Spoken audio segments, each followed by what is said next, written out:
June 19th, 1944. 2300 hours. The Japanese carrier Hio wallowed in darkness 300 miles west of Guam. Her flight deck empty, her engines struggling. She had survived the daylight battle, dodged American bombs and torpedoes through 12 hours of chaos.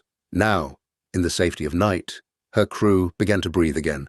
Then the darkness erupted. 2 torpedoes struck her starboard side in rapid succession. The explosions tore through engine rooms and fuel bunkers. Fires spread instantly. Within 20 minutes, Hio began her death roll. She sank at 2 in the morning, taking 340 men with her. The attack had been perfect, surgically precise. The American submarine had found Hio in total darkness, in open ocean, while the carrier maneuvered evasively. The kill wasn't luck, it was radar, and in the operations room of the Combined Fleet Headquarters, Vice Admiral Takeo Kurita understood that everything had changed. American radar had been a theoretical concern since Midway. Japanese intelligence knew the Americans possessed it. They'd captured examples from downed aircraft, studied technical specifications in captured documents.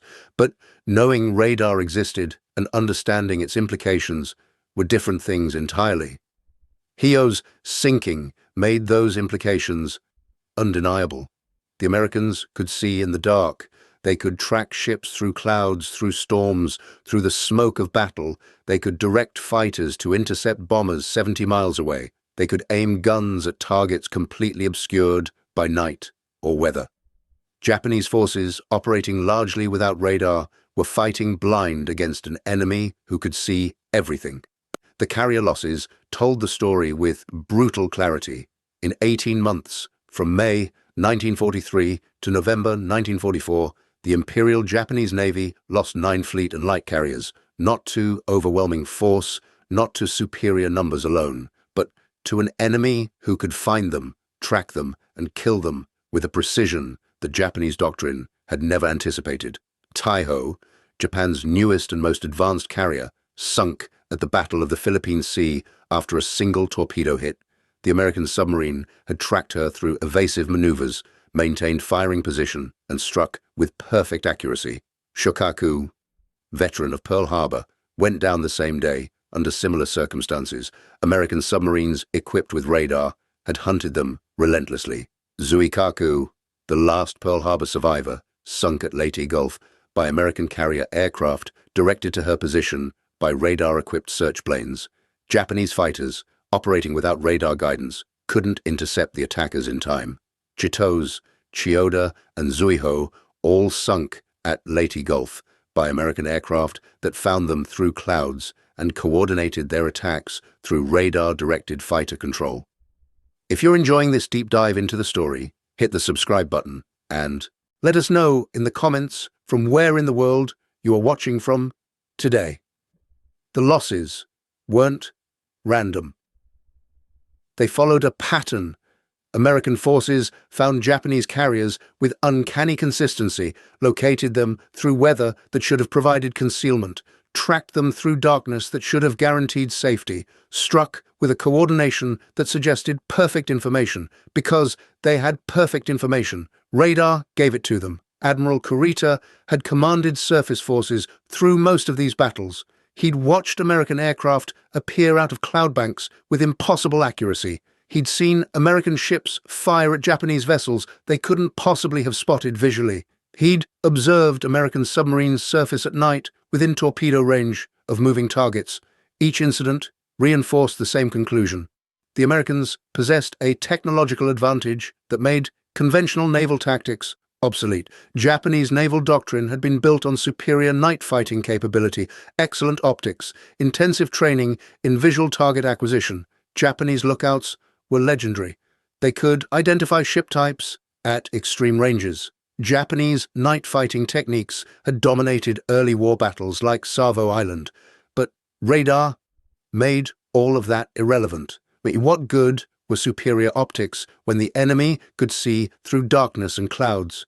What good was night fighting doctrine when the enemy's radar worked as well at midnight as at noon?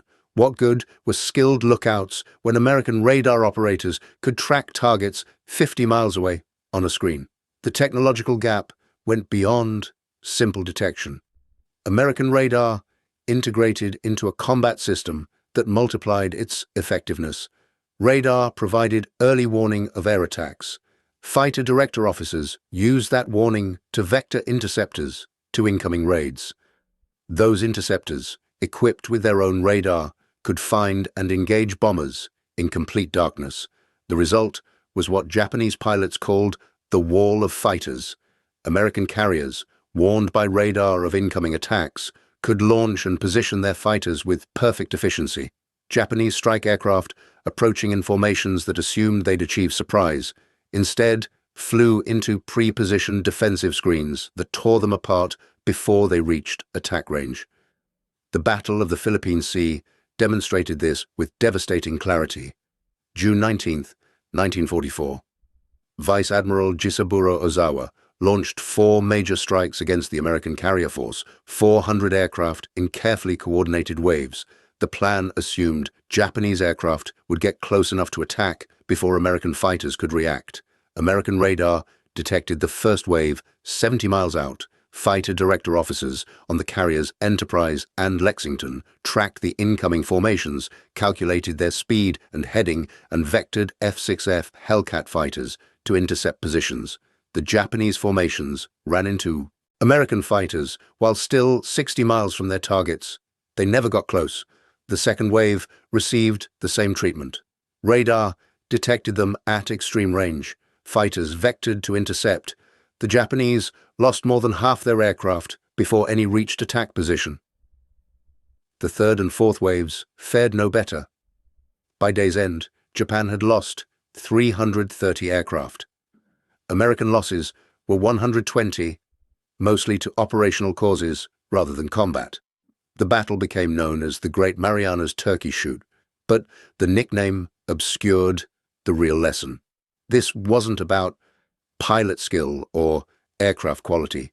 Though those factors mattered, this was about information dominance. The Americans knew where Japanese aircraft were at all times. Japanese pilots had no idea where American fighters were until they opened fire. That information asymmetry proved fatal, not just in that battle, but across the entire Pacific campaign. Radar gave American forces complete situational awareness, while Japanese forces operated in relative blindness. The disparity affected every aspect of naval combat. Surface engagements became shooting galleries. American ships with radar fire control could engage Japanese vessels at night with startling accuracy. The Third Battle of Savo Island in November 1943 demonstrated this brutally. American destroyers, equipped with surface search radar and radar-directed fire control systems, engaged Japanese destroyers in total darkness. The Americans achieved hits on the first salvo. Japanese ships, firing by visual estimation, missed entirely. Submarine warfare tilted decisively in America's favor. Japanese submarines operating without radar had to rely on visual sighting to find targets. American submarines equipped with surface search radar could detect ships at 15 to 20 miles, position themselves for attacks, and maintain contact through evasive maneuvers. The disparity in effectiveness was enormous. American submarines sank Japanese carriers Taiho and Shokaku at the Philippine Sea through radar-guided approaches. They sank Shinano, the world's largest carrier, just 10 days after she was commissioned. They sank Unryu less than 3 months after her commissioning. Every Japanese carrier commissioned after 1943 was sunk by American submarines using radar for detection and approach. The losses went beyond carriers. Radar-equipped American submarines devastated Japanese merchant shipping. By 1944, Japan was losing tankers and cargo ships faster than they could be replaced. The shipping lanes from Southeast Asia, vital for oil and resources, became death traps. American submarines, equipped with radar, hunted with methodical efficiency. Vice Admiral Kurita understood the strategic implications. Japan's war economy depended on resources from occupied territories. Oil from the Dutch East Indies, rice from Indochina, rubber and tin from Malaya. Those resources had to reach Japan by sea. If American submarines could intercept shipping with near certainty, Japan's economy would collapse. The mathematics were grimly simple. Japan started the war with 6 million tons of merchant shipping. By mid-1944, 3 million tons had been sunk. Replacement construction couldn't keep pace with losses. Each month, the maritime supply line shrank. Each month, Japan's ability to sustain war production declined, and radar was the key. American submarines found convoys in darkness, in storms, in conditions where visual detection was impossible. They tracked ships through evasive routing. They coordinated attacks with deadly precision. Japanese anti-submarine forces, lacking comparable radar, couldn't locate attacking submarines effectively. They couldn't protect convoys adequately. They watched helplessly as the merchant fleet bled to death. The Naval General Staff in Tokyo reviewed reports with mounting alarm. Carrier losses were catastrophic but comprehensible. Carriers were prime targets. Their loss hurt but made tactical sense. The systematic destruction of merchant shipping was different. This threatened Japan's ability to continue fighting at all. Admiral Koshiro Oikawa, who served as Navy Minister through much of the war, later described the radar problem in stark terms. "We knew Americans possessed radar," he said. "We knew it gave them advantages, but we didn't understand how completely it would reshape naval warfare. We thought superior training and fighting spirit could overcome technological disadvantage. We were wrong." Japan had developed its own radar programs. Research began in the late 1930s. By 1941, Japanese scientists had produced working prototypes, but Japanese radar lagged behind American developments by at least 2 years, and the gap widened as the war progressed. Japanese radar sets were heavier, less reliable, shorter ranged than American equivalents. Manufacturing quality was inconsistent, maintenance was difficult, spare parts were scarce. Most critically, Japanese radar wasn't integrated into an effective combat system. Ships carried radar sets, but lacked the training, doctrine, and auxiliary equipment to use them effectively. The problem wasn't just technical, it was doctrinal and cultural. Japanese naval training emphasized spiritual factors, fighting spirit, warrior ethos. Technology was secondary to morale and determination. This mindset served Japan well in early war battles, when technological parity existed. But as American technological advantages multiplied, spiritual factors became irrelevant. You couldn't overcome radar with fighting spirit. You couldn't make your lookouts see through clouds through determination. You couldn't detect submarines at night through superior morale. The Americans had technology that made Japanese doctrine obsolete, and Japanese military culture struggled to adapt. Commander Masatake Okumiya, a naval aviator who served on multiple carrier staffs, wrote extensively about this problem after the war. "Our training emphasized visual skills, navigation, estimation," he noted. "American training emphasized instruments, radar, radio discipline. When we encountered conditions where visual skills were useless, we were helpless. Americans simply switched to instruments and continued operating effectively." The cultural resistance to technological adaptation ran deep. Japanese naval officers, trained in the Bushido tradition, viewed excessive reliance on technology as somehow unworthy.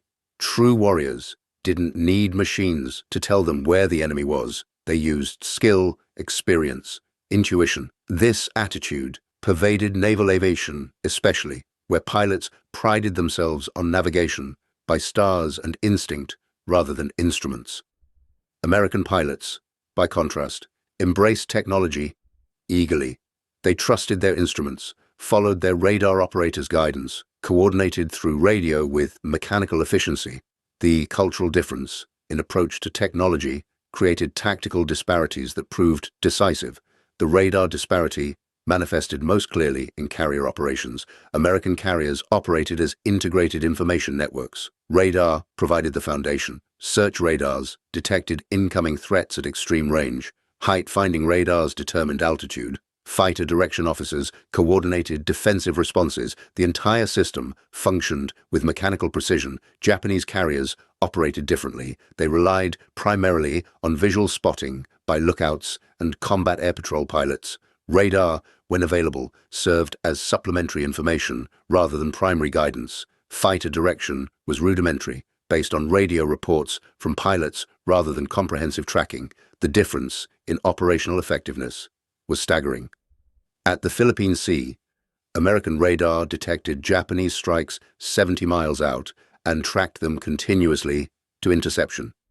Japanese carriers, lacking equivalent radar coverage, had minimal warning of American counterstrikes.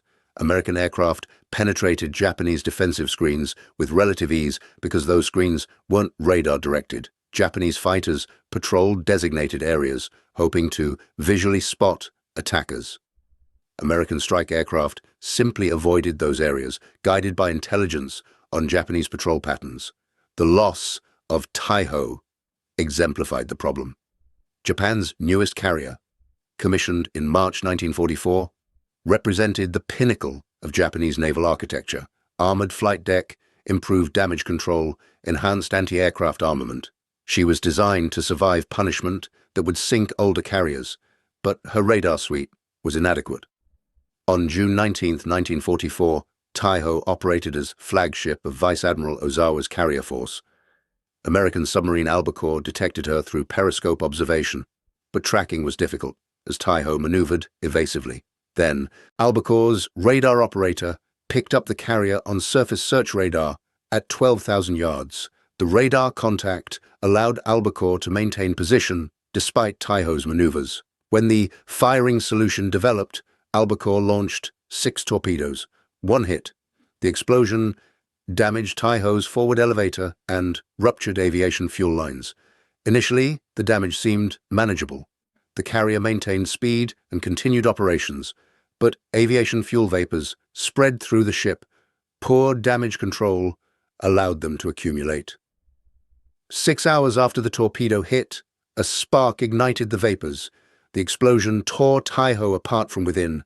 She sank in minutes, taking 1,600 men down with her. The tragedy wasn't just the loss, it was the pattern. An American submarine had found Japan's most advanced carrier, tracked her through evasive maneuvers, and achieved a hit that led to her destruction. Radar made the approach possible. Without radar, Albacore would have lost contact during Taiho's evasive turns. Shokaku, Pearl Harbor veteran, died the same day, under similar circumstances. American submarine Kavala detected her visually, but used radar to maintain tracking contact while positioning for attack. Kavala's radar allowed her to follow Shokaku through multiple course changes, stay ahead of the carrier's escorts, and achieve ideal firing position. 3 torpedoes hit. Shokaku sank 3 hours later. 2 fleet carriers lost on the same day to submarine attacks that relied fundamentally on radar for success. The tactical lesson was clear, but the strategic implications ran deeper. American submarines, equipped with radar, had effectively closed the Pacific to Japanese carrier operations. Any carrier at sea faced constant threat from submarines that could detect them at extreme range and track them relentlessly. Japanese anti-submarine doctrine couldn't cope. Escort vessels lacked effective radar for detecting surfaced submarines at night. Sonar technology was adequate, but limited to submerged contacts. American submarines, using radar to approach targets on the surface at night, remained largely invisible to Japanese escorts until they submerged to attack. By then, positioning was already achieved. The submarine threat forced changes in Japanese carrier operations that further degraded effectiveness. Carriers traveled in tightly packed formations for mutual protection, reducing their ability to maneuver independently. They maintained extreme zigzag patterns that consumed fuel and reduced operational radius. They avoided certain sea areas entirely where submarine activity was high. All of these constraints reduced carrier effectiveness, while American carriers operated with relative freedom. Admiral Kurita observed this dynamic firsthand during the preparation for the Battle of Leyte Gulf in October 1944. Japanese planning required carrier forces to operate as bait, drawing American carriers north while battleship forces attacked. Invasion shipping in Leyte Gulf. The carrier force under Admiral Ozawa consisted of 4 carriers with barely 100 aircraft among them. Their primary mission was to be detected, pursued, and destroyed. The plan worked because American radar made Japanese carriers easy to find. On October 25th, American search planes equipped with radar found Ozawa's force through cloud cover. American carrier aircraft launched strikes that radar guided through deteriorating weather. The 4 Japanese carriers, Zuikaku, Zuiho, Chitose, and Chiyoda, were all sunk by day's end. Zuikaku's death held particular symbolism. She was the last Pearl Harbor carrier. She'd survived Coral Sea, Eastern Solomons, Santa Cruz, Philippine Sea. She'd been damaged multiple times, but always returned to service. At Leyte Gulf, she finally died. American aircraft found her through clouds that should have provided concealment. Radar-directed strikes hit her repeatedly. She capsized and sank in late afternoon. The other 3 carriers died similarly. American aircraft, guided to target areas by radar-equipped search planes, found them, despite weather, and executed coordinated attacks. Japanese fighter direction, hampered by inadequate radar, couldn't organize effective defense. The carriers were sitting ducks to an enemy who could see them while they remained functionally blind. After Leyte Gulf, Japan's carrier force ceased to exist in any meaningful sense. A few carriers remained operational, but they had no aircraft, no pilots, no fuel to operate. They sat in ports, waiting for an attack that never came because they no longer mattered. The carrier war in the Pacific was over. Radar had been the decisive factor. The 9 carriers, lost in 18 months, told a story of systematic technological disadvantage turning into strategic catastrophe. Back to 1943 to November 1944. Hio, Taiho, Shikaku, Zuikaku, Chitose, Chiyoda, Zuiho, Unryu, Shinano. Every loss involved American radar in some capacity. Detection, tracking, fire control, torpedo approach, strike coordination. Radar enabled the kills. If you find this story engaging, please take a moment to subscribe and enable notifications. It helps us continue producing in-depth content like this. Japanese efforts to counter American radar proved futile. Research programs tried to develop equivalent technology but lacked resources and time. Manufacturing capacity needed for radar production went instead to aircraft and basic munitions. Technical expertise was limited. The scientists who might have accelerated radar development were scattered across multiple programs with poor coordination. Some attempts at countermeasures showed ingenuity. Japanese researchers developed primitive radar detectors that could alert ships when being illuminated by American search radar. But detection without corresponding capability to jam or evade accomplished little. Knowing you were being tracked didn't help if you couldn't prevent it. Japanese forces also experimented with radar-absorbent coatings for submarines and aircraft. The technology was crude, barely functional, and manufacturing quality was inconsistent. Even when it worked, the reduction in radar signature was marginal. American radar sets continually improved throughout the war, maintained detection capability against Japanese countermeasures. The fundamental problem was industrial and educational. American radar development drew on a deep pool of engineers, physicists, and technicians trained in electronics and radio theory. American universities produced thousands of graduates annually who understood electromagnetic principles. American industry had vast experience manufacturing radio equipment. When war came, this infrastructure pivoted seamlessly to radar production. Japan lacked equivalent depth. Japanese engineering education emphasized mechanical and civil engineering over electrical and electronic fields. Japanese industry had limited experience with electronics manufacturing. Radio production before the war was modest. Building a competitive radar industry from scratch while fighting a total war proved impossible. The disparity extended beyond hardware to operational practice. American forces developed sophisticated procedures for radar use, radio discipline, standardized communication protocols, integration with plotting boards, and combat information centers.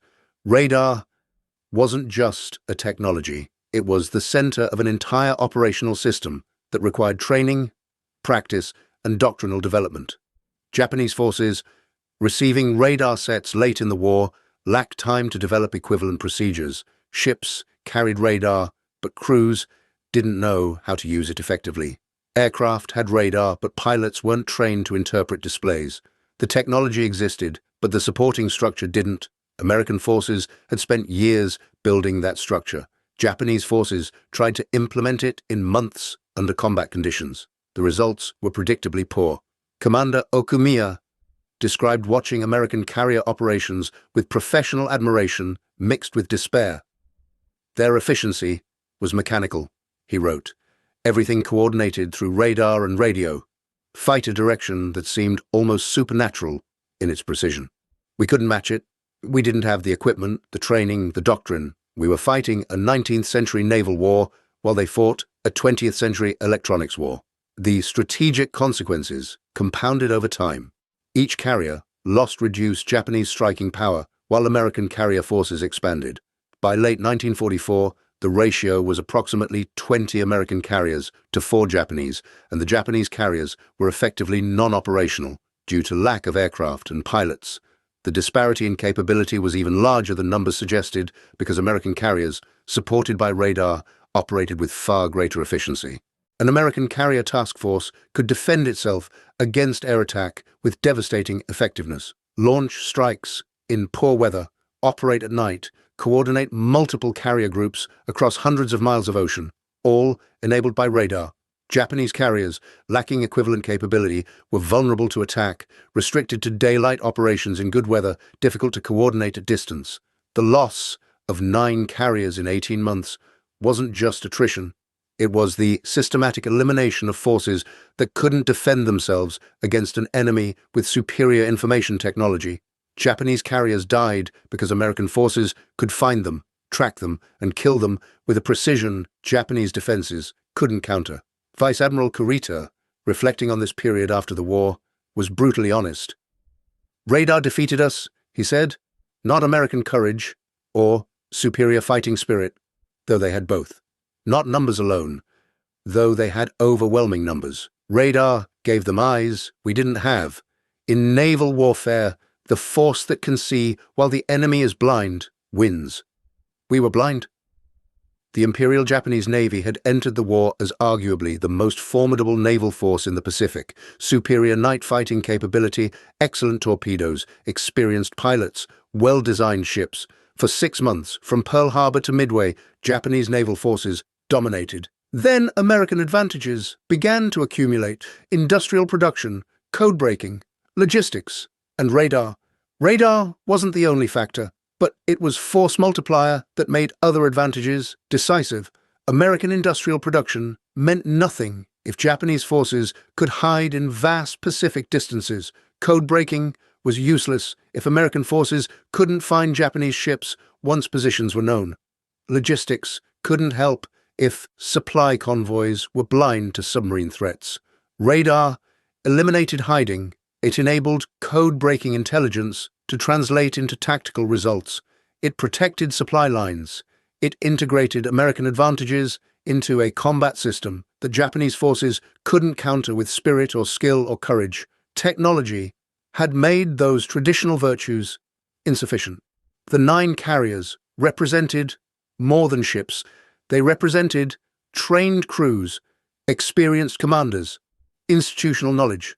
Each loss diminished Japanese capability not just by one hull, but by the expertise that hull carried. Taiho's sinking killed Vice Admiral Shigeru Fukudome as senior staff officer. Shokaku took down veteran pilots and crew who'd fought since Pearl Harbor. Zuikaku's loss ended the last direct link to the opening day of the war. By November 1944, when the last of the 9 carriers sank, Japanese naval aviation was finished. The ships were gone. The pilots were dead or undertrained. The doctrine was obsolete. The infrastructure was collapsed. Most fundamentally, the technological gap had become unbridgeable. Even if Japan could build new carriers and train new pilots, they'd still be blind, fighting against an enemy who could see. American forces by this point operated with technological superiority so complete it resembled science fiction to Japanese observers. Radar-directed naval gunfire that hit targets in darkness, proximity-fused anti-aircraft shells that exploded near targets without direct hits, radar-guided night fighters, radio-controlled drones, homing torpedoes. The list went on.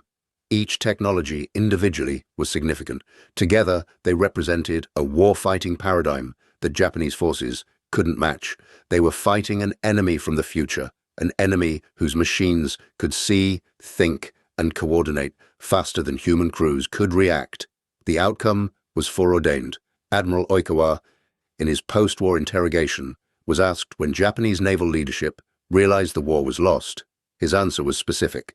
After the Philippine Sea, he said, when we lost 4 carriers in one battle and understood American radar made our defensive doctrine obsolete, we could train new pilots, but we couldn't give them eyes to see radar-guided attacks. We could build new ships, but we couldn't protect them from radar-directed submarines. The technology gap was absolute.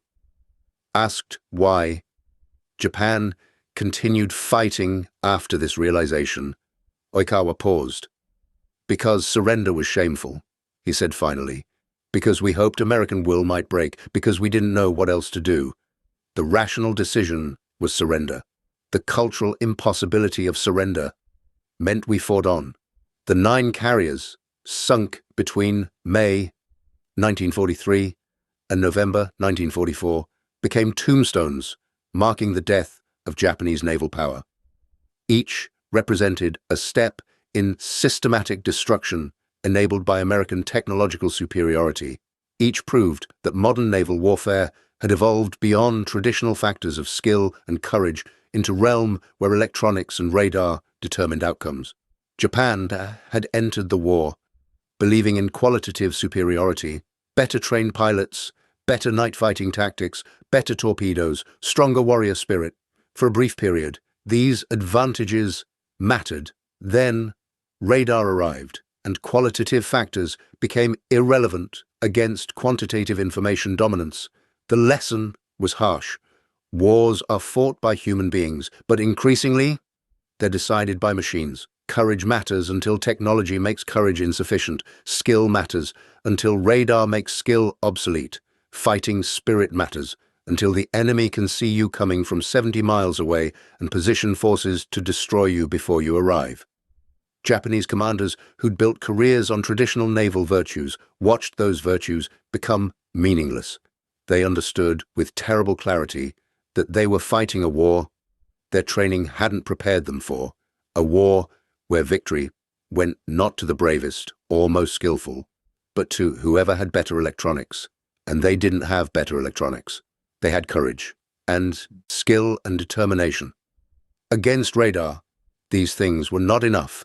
The 18 months from May 1943 to November 1944 saw Japanese carrier power collapse, 9 carriers lost, hundreds of aircraft destroyed, thousands of experienced sailors and pilots killed. Not in glorious battle against overwhelming odds, but in systematic elimination by an enemy who could see them while they remained blind. Vice Admiral Kurita, reading casualty reports in his cabin after Leyte Gulf, understood the war was ending. Not immediately. There would be more battles, more deaths, more futile resistance, but the outcome was determined. Radar had seen to that. The Americans could see. The Japanese could not. In naval warfare, that difference was fatal. The silver contrails of American aircraft overhead, guided to targets by radar. The sudden torpedo impacts at night from submarines tracking by radar. The impossible accuracy of naval gunfire in darkness using radar direction. These were the new face of naval combat. Japanese forces, trained for a different war, died. learning that lesson. 9 carriers in 18 months. Each loss preventable if Japanese forces had possessed equivalent radar. Each loss inevitable because they didn't. The mathematics were simple. The implications were catastrophic. Technology had defeated tradition. Electronics had defeated courage. Information dominance had defeated fighting spirit. And in the end, when the atomic bombs fell and Japan finally surrendered, radar's role in that defeat was often overlooked. People remembered the bombs, the B-29 raids, the island battles. They didn't remember the systematic destruction of Japanese carrier power through radar-enabled attacks, but Japanese commanders remembered. They'd watched it happen. They'd understood what it meant. They'd learned that modern war is won by those who can see and lost by those who remain blind. Thank you for watching. For more detailed historical breakdowns, check out the other videos on your screen now and don't forget to subscribe.